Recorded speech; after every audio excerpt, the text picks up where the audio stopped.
There's a group of 250 scientists from over 40 countries who have come together to join a petition to the United Nations led by the International Electromagnetic Field Alliance, warning against the risk and exposure of low-frequency fields, which includes the technology that is used in Apple's AirPods, Samsung's Galaxy Buds, and most modern Bluetooth headphones.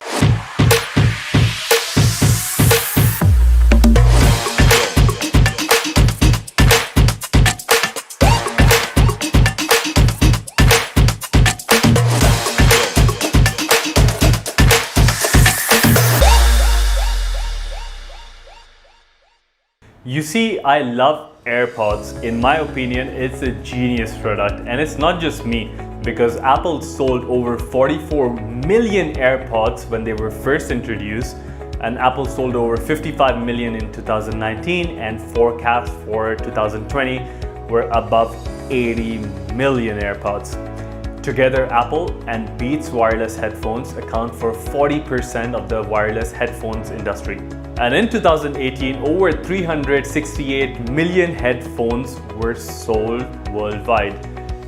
That just proves us that everyone is getting access to this technology. Let's take a deeper dive to understand why these headphones might not be the best idea when it comes to overall health, performance, and longevity.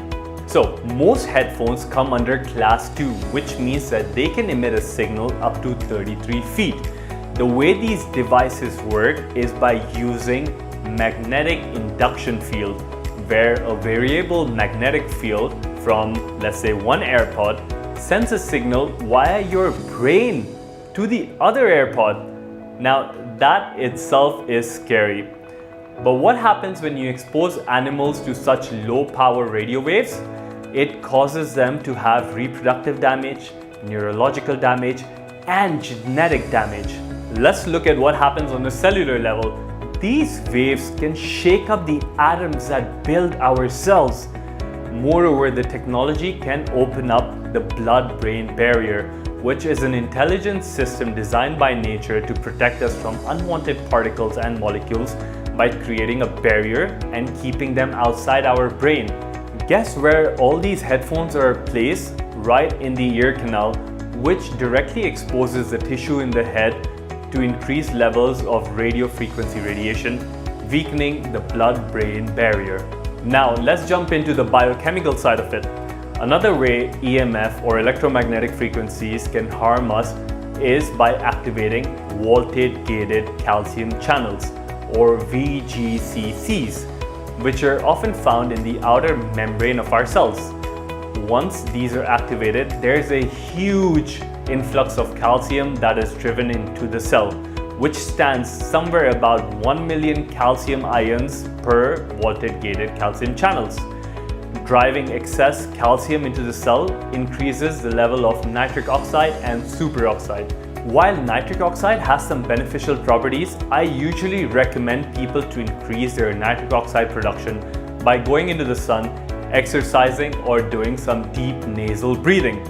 Excessive nitric oxide in the presence of superoxide can cause a reaction to make peroxynitrates, which can cause a rampage of oxidation in the cells.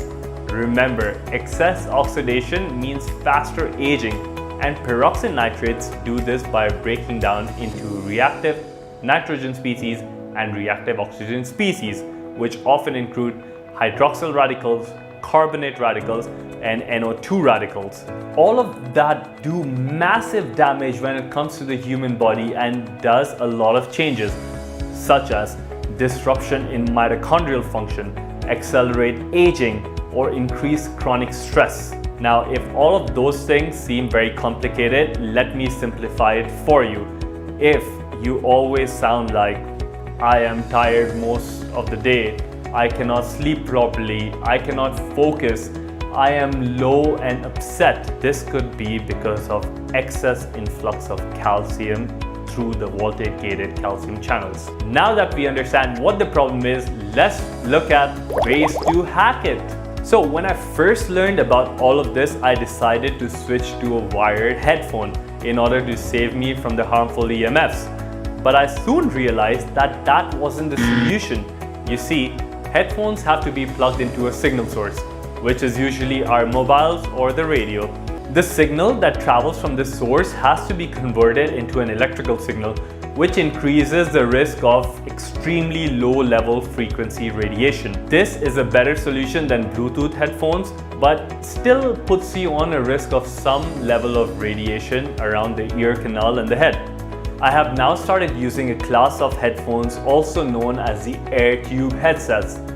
Just as the name sounds, these headphones use air or acoustic signals instead of electrical ones.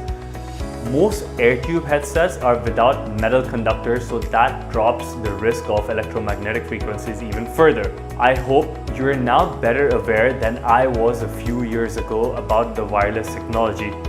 Wireless technology comes with serious risks which our bodies haven't had the time to adapt.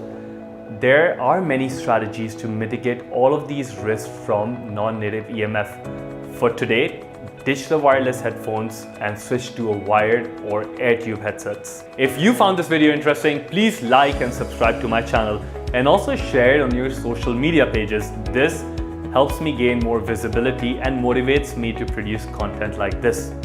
If you want to read more and want to get detailed references of all the information that I've said, please log on to my website. It is www.shiftwithcj.com. Until next time, see you later.